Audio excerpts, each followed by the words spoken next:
Best motorcycle camera. Best 360 degree camera. Best motorcycle camera 2023. Yeah, no matter what you call it, this is a fantastic piece of technology. And if you're into motorcycles and you want to film some of your rides or all of your rides, hey, this way when you're 74, you can look back on them and say, hey, look, here's what I did. This is the camera for you. I've had a lot of cameras. Started with the GoPros, and hey, great cameras. But when their 360 camera came out, it was really a pain to do editing on, and there were two memory cards that it recorded to. I mean, and you needed a high-speed computer to edit it. It was a bomb as far as I was concerned. I got the first of these Insta360 cameras, and it was called the Insta360 X. Then they came out with the Insta360 X2. And now, which I just picked up, is the latest version. They got rid of the 1 in the name, and now it's just called the Insta360 X3. And that's what this video is going to be about. I use it on most of my rides, and it's just a fantastic...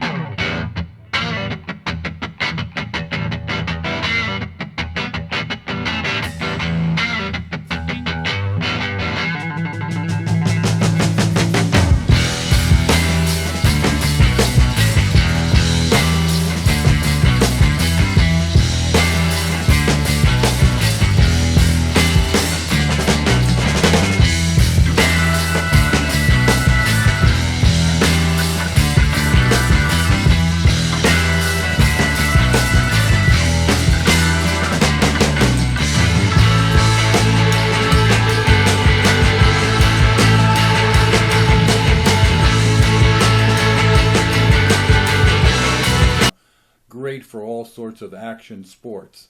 But let's see how it works for motorcycling. Now, first of all, I just got it. It comes packed, really amazing how they pack it. I don't think it can get damaged at all. And it comes with full instructions. And here, if you get it from my affiliate link, first of all, it doesn't cost you a penny more. I make a couple of cents on it. But they give you a free gift. And here you can see the box there, and that is what they call the selfie stick. For any 360 degree camera, to get the best out of it, you need it mounted on a stick away from you so it gets the whole panorama in the whole 360. And that's why you need one of these sticks. And they do add it as a free gift when you use my link usually. Sometimes they add something else as well, so it changes all the time. But you do need the stick, and the stick comes in various sizes. Not only do I have the regular one, but I have one that extends about, maybe about 5 feet long. So it's you can get effects like a drone without using a drone. But anyway, that's one of the things you need. Also, if you take a look over here at the side, how the camera looks on the side, you see the two lenses. They're 180 degree lenses, and they actually protrude out of the camera.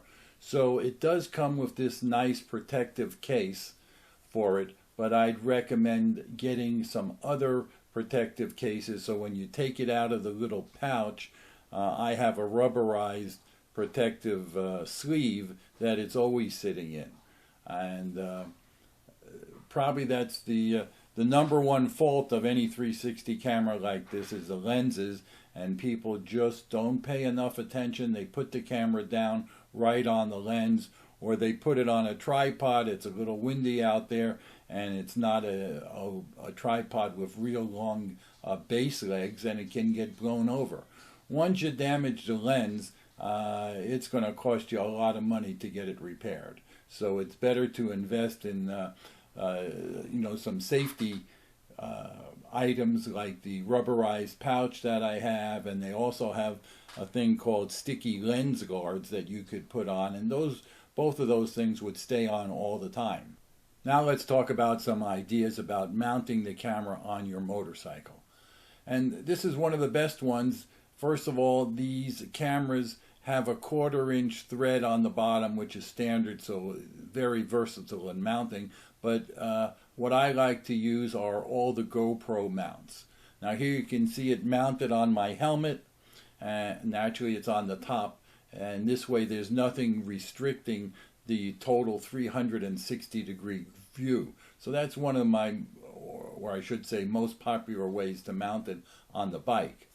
The other way I mount the camera is on the selfie stick, as you can see here, held on with 2 clamps. The reason for 2 clamps is, hey, it's an expensive camera and I like to be safe. And I mount it in different positions. For this example, we're going to show it mounted on the front handlebars. Now here you can see there's quite a lot of vibration when you're riding, so it shakes the camera. But that's the beauty of this camera. It has tremendous technology for stabilization, and they seem to have improved it with each edition. So it's a super stable camera, and that's the difference between a good camera and some of the cheap cameras that are out there, is the stabilization. Yes, even though the camera may vibrate when you're riding, the video that it puts out is rock solid because of their great technology. Compare it to any of the other ride videos and you'll see for yourself. Not only can this take regular pictures like the one you're looking at now, but when you're replaying the video in their software, you can capture different frames and they come out really looking good. Not only can you take regular videos like you see here, but you could take what I call interactive videos, put them up on YouTube and other places, where the person looking at it can move their mouse over the video while it's playing and turn it and see different directions. If they want to look up, down, sideways, whatever, they can do that by themselves. And they can also do it from 360-degree pictures that you can create with this camera as well.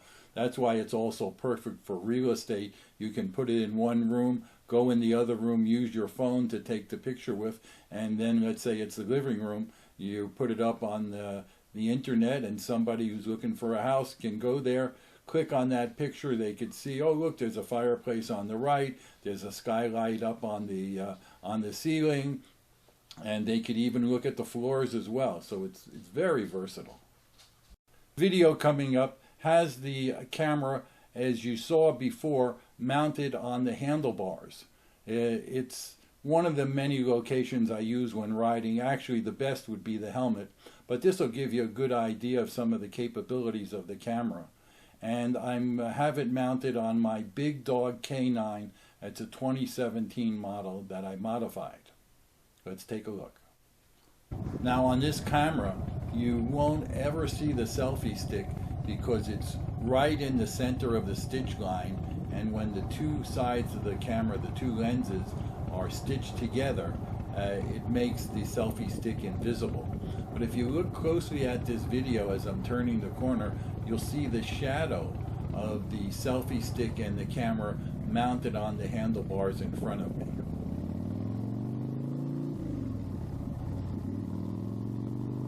Now, as you're watching this, you'll see that, hey, this right part, this segment here, that could be filmed with almost any type of video camera. Let's say, the GoPro camera. This is, now you could change it from a tight focus like this to a wide angle, which I think I may be changing here in a couple moments. But this is a standard ride video from, where it is. Usually if I'm making a long video, I'd stop and mount the camera in different positions and then kind of splice it together. But this is a single mount, and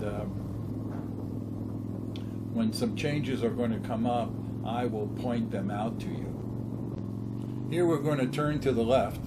Keep in mind the camera is stationary, but it's filming everything. So in post-production, I'm turning it to the left. And now I'm going to go all the way back. And there you can see, filming 180 degrees difference than it was, filming straight back. And now we'll just keep on turning so you can see the other side. And we'll keep doing this until we go back to the front. Now you couldn't do this with a regular camera. The free software that they provide make doing this very easy.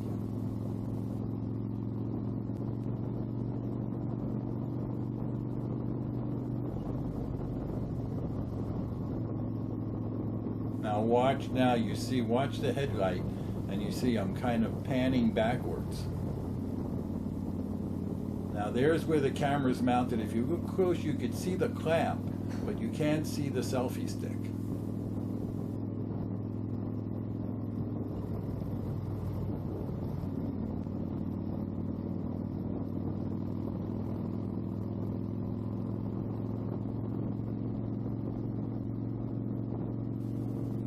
And now we're going into what's called a tiny planet effect. Kind of looks like a drone is overhead, kind of. And there's the highway and the world going on under me. Now I'm going to zoom back in.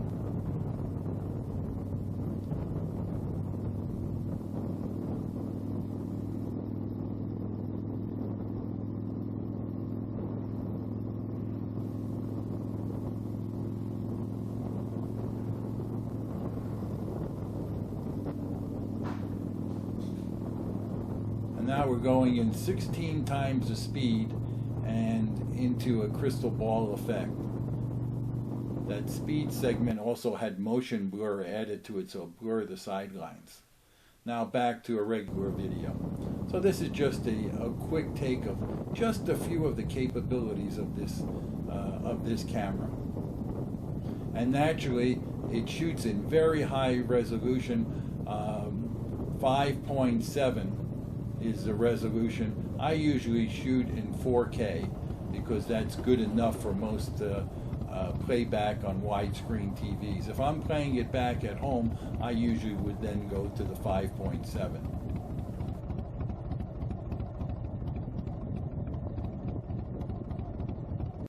Hey guys, this is Cassie. I hope you guys enjoyed this video.